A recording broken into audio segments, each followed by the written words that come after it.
Dando cumprimento ao nosso tema, reforma política, resolvi gravar mais este tópico, reforma política parte 2, para falarmos sobre um assunto importantíssimo hoje, essencial para o exercício da nossa democracia. É a independência dos poderes. O artigo 2º da Constituição Federal do Brasil expressa que são poderes da União, independentes e harmônicos entre si, o poder legislativo, o poder executivo e o poder judiciário.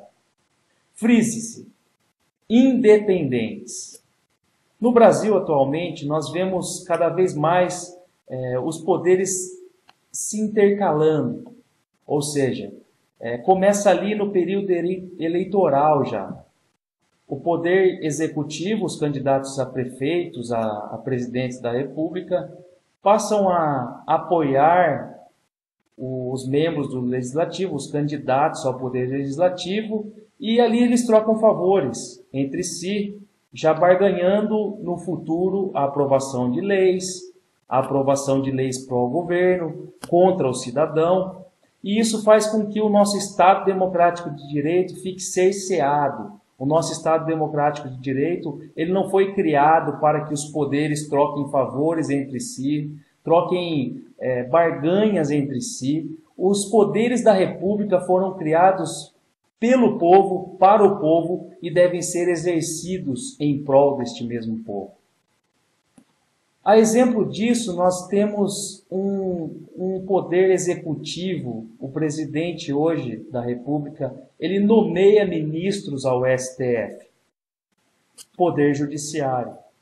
Nós vemos que nem sempre a escolha dos ministros ao Supremo Tribunal Federal, com todo o mérito que lhes é cabível, é feita com base em critérios vocacionais de juízes de carreira, ou exames de capacitação e realmente enxergar se aquele ministro serve para ser o guardião da Constituição Federal. O artigo 101, parágrafo único da Constituição Federal, ela expressa que o Senado deve sabatinar, inclusive escolher o próprio ministro, e depois o presidente da República somente nomeará ele. O que vemos hoje é o inverso. O presidente da República indica, o Senado sabatina e o presidente nomeia. Mas quando nós nos deparamos com julgamentos complexos, como é o caso da Ação Penal 470, conhecido pela mídia, pela massa popular como mensalão, nós vemos que nesses últimos dias foram nomeados 2 ministros aos cargos do Supremo Tribunal Federal. O ministro Teori Zavascki e o ministro Roberto Barroso. Esses 2 ministros estarão em breve julgando se haverá ou não a possibilidade do cabimento dos embargos infringentes. Ou seja, caso esses 2 votos desequilibrem a nossa conjuntura do Supremo Tribunal Federal, eles podem corroborar para que haja um novo julgamento e toda aquela condenação que nós estamos vendo hoje, todo esse acompanhamento, já há sentença de condenatória, só não transitou em julgado, pode vir por água abaixo e o país da impunidade imperar novamente. Por isso eu penso de uma certa forma que esse parágrafo único do artigo 101 deve ser revogado imediatamente. Nem o Senado, nem o presidente da República poderá nomear ministros ao STF. O próprio Poder Judiciário deve ficar encarregado de selecionar esses ministros através de provas objetivas, dissertativas, orais e fazer uma espécie de curso para que eles entendam qual é a importância da nossa Constituição Federal, qual é o papel do guardião da Constituição Federal. Além disso, nós temos uma Câmara dominada, um Senado Federal dominado pela base governamental. Então, todos os projetos de lei que são em prol do governo vão para essas casas e são aprovados, porque o Poder Executivo, de uma certa forma, negociou com esses deputados, com esses senadores, já antes deles entrarem no poder, qual seria o apoio. A exemplo de tudo isso, nós temos essa guerra institucional entre os poderes, nós vemos que essa semana passada, há uns dias atrás, a Câmara dos Deputados aprovou o orçamento impositivo para que haja uma maior independência do Poder Legislativo, das garras do Executivo, e o Executivo não possa mais negociar. Eu libero essa emenda aqui, deputado, se o senhor votar favorável à nossa base, se o senhor votar favorável aos nossos projetos de lei. Isso é realmente inaceitável no nosso Estado democrático de direito. É um poder que coage o outro em prol dos seus próprios interesses. Inclusive o escândalo da ação penal 470 envolveu compra de votos, né? Para quê? Um atentado contra a democracia no Brasil, um atentado para dominar o parlamento e votar leis em favor de si mesmo, do próprio base governamental, do próprio poder executivo. Enquanto isso, legislar para o povo estava a quilômetros-luz de distância de nós. São situações que nos levam a desacreditar de um verdadeiro Estado democrático de direitos, de que as instituições, sejam elas poder judiciário, poder legislativo, poder executivo, estão distantes da voz das ruas, das vozes do povo, da necessidade que o povo tem de ter melhores hospitais, melhor educação, melhor emprego, melhor renda. Estamos distantes, os nossos representantes, as casas legislativas estão distantes do povo. A nível municipal nem se fala ainda. Se a nível federal a prática é essa, a nível municipal é muito maior ainda. Porque a capacidade de manipulação é maior. Muitas câmaras de vereadores, independente se o projeto é bom ou é ruim, quando sobe do executivo para a Câmara para aprovação, nós temos a maciça base governamental. É prefeito indicando presidentes da Câmara para ter a maioria e manipular a legislação em prol de seus interesses do poder executivo e base governamental, sem que haja uma discussão democrática, sem que haja uma ideologia de debate, mas tão somente pelo sim. Mas e aí? Quais são os efeitos desse sim? Não importam os efeitos desse sim.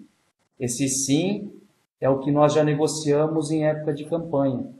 Nós já trocamos favores, eu tenho parentes encabidados nos cargos comissionados, então eu devo favor ao Poder Executivo, por isso eu tenho que votar sim. E o povo? Quem é o povo? A resposta disso nós vemos no caso Donadon, um escândalo, uma vergonha nacional para o nosso Brasil. O caso Donadon, um condenado pela última instância, Supremo Tribunal Federal, sai da prisão, vai até a Câmara dos Deputados, usa a tribuna e é absolvido pela Câmara. Enquanto a Câmara ficava na guerra, antigamente, antes desse caso, Donadon, a Câmara ficava em guerra com o Poder Judiciário. O Poder Judiciário quer invadir a competência do Legislativo. O Legislativo é independente. O Legislativo é soberano. Essa Casa de Leis é soberana, deve ser respeitada, Excelência. Mas, na verdade, hoje nós vemos a incompetência e a incapacidade institucional do Poder Legislativo no Brasil. Nós vemos um Donadon absolvido e devolvido à prisão com o cargo de deputado federal do Brasil. Isso é uma vergonha para o nosso país. Isso é uma vergonha. Enquanto isso, nós vemos as teses no julgamento dos embargos declaratórios dos condenados na ação penal 470 do Mensalão, alguns ministros apadrinhados por alguns presidentes do mesmo partido daqueles condenados, seguindo teses esdrúxulas do direito, seguindo correntes doutrinárias que não favorecem a nossa conjuntura ordenamental, jurídica, tão somente para livrá-los da condenação e fazer com que o nosso país continue sendo o país da impunidade. O ladrão de galinha, o ladrão de bicicleta, de banco e o ladrão de colarinho branco são ladrões e merecem o mesmo lugar, a prisão, depois de serem condenados. Ontem me surpreendi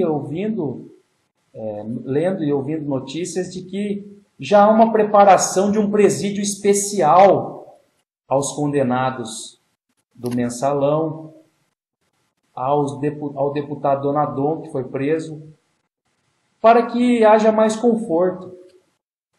Agora pergunto, por que não pensaram naqueles que estão lá dentro das prisões para serem ressocializados e devolvidos à sociedade? Qual é a diferença de um preso comum para um ladrão de gravata que saqueou os cofres públicos, fez com que o povo, muitas pessoas perdessem vidas sem atendimentos em hospitais, com situações desesperadoras no nosso país, uma estrutura triste, é o verdadeiro caos. E agora, com esse movimento do 7 de setembro, que está aí para um movimento popular que começou nas redes sociais e que saiu às ruas em abril, nós estamos em movimentação agora para o 7 de setembro. O 7 de setembro, o dia da independência verdadeira do Brasil. O dia em que o Brasil retirará essas garras do poder, retirará esses senhores do trono para que escutem a nossa voz. Por isso, participe das mobilizações, mostre a sua identidade, basta um título de eleitor para você exercer a sua cidadania. Lute pela democracia, lute pelos seus direitos. Não aceite mais ser alienado pela massa midiática. Procure se importar mais com a política, com o nosso Brasil. Se importe menos com outras coisas necessárias, mas que não somam para a sua vida e o futuro dos seus filhos, dos seus netos. E vamos juntos, com esse ideal, construir uma nova política no Brasil, fazer com que a Constituição Federal se cumpra verdadeiramente, que os poderes da República sejam harmônicos, porque não há hierarquia entre eles, mas que sejam verdadeiramente independentes para ouvir a voz do povo e fazer o melhor por nós. Chega de negociata, chega de fingir que ouve o povo, chega de eleições fajutas, farsadas, farsantes, chega de financiamento privado de campanhas por pessoas jurídicas, que empresa doa milhões para a campanha de um político sem querer nada em troca. Chega. O Brasil precisa mudar e nós somos agentes dessa mudança. Espero ter aqui contribuído mais uma vez e incentivado essa juventude, que eu também me incluo nela, a sair às ruas, a se manifestar. Em Mojimirim nós estaremos fazendo o primeiro panelaço pela independência verdadeira do Brasil. Esse primeiro panelaço vai ser realizado no dia 7 de setembro, às 11 da manhã. Mojimirianos, e eu lhes convido nesse momento com todo respeito. O movimento é suprapartidário, eu não estou filiado em partido algum e nem tenho a intenção de me filiar neste momento, sem que haja uma mudança, uma reforma política na nossa nação. É direito constitucional de todos se filiarem a partidos políticos. E eu incentivo, filie-se a partidos políticos, mas filie-se por ideologias, filie-se por acreditar nas propostas, por fazer cumprir as propostas. mas não filie-se para obter vantagens. Não filie-se para ser mais um em meio a esse escândalo, em meio a essa sujeira toda que é o nosso Congresso Nacional hoje, que é os nossos três poderes hoje, com todo o respeito ao Estado de Direito, ao Estado democrático. Sou um cumpridor de leis, mas eu creio que o povo, a voz do povo, o bem comum do povo está acima de qualquer instituição. Se o povo gritou, não aguento mais, basta a corrupção, queremos justiça nesse país, justiça social, queremos pessoas que possam realmente incorporar o Estado democrático de direito e lutar verdadeiramente pelo nosso povo. É isso que nós queremos. Esclareço que esse vídeo não é um vídeo de propaganda eleitoral gratuita.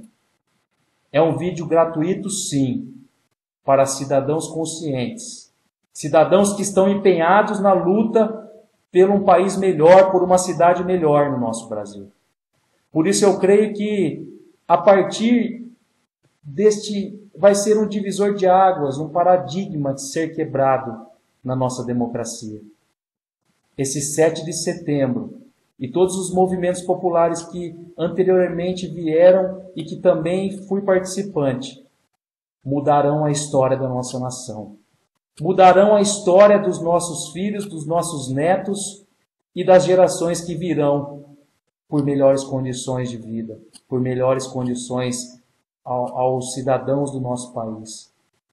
Por isso eu convoco vocês, nesse 7 de setembro, a sair às ruas, a ouvir a voz do povo, a clamar por justiça, a clamar por mais benefícios à população, por clamar contra a corrupção, por estar ali engajado nesta luta. Porque se nós não nos unirmos, pode ter certeza que deputado não será cassado, que condenado em ação penal na última instância do Supremo Tribunal Federal não irá para a prisão, que presidente vai continuar dominando, ainda que com um pano de legalidade, o nosso Congresso Nacional. Acorda, Brasil. Acorda, cidadãos brasileiros, e vamos juntos nesta luta. 7 de setembro, vamos gritar independência do Brasil verdadeira.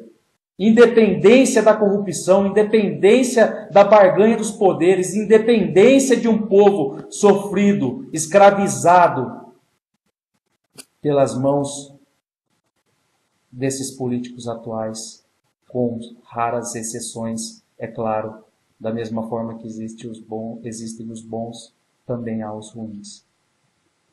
Encerro por aqui mais esse tópico e espero que haja reflexão.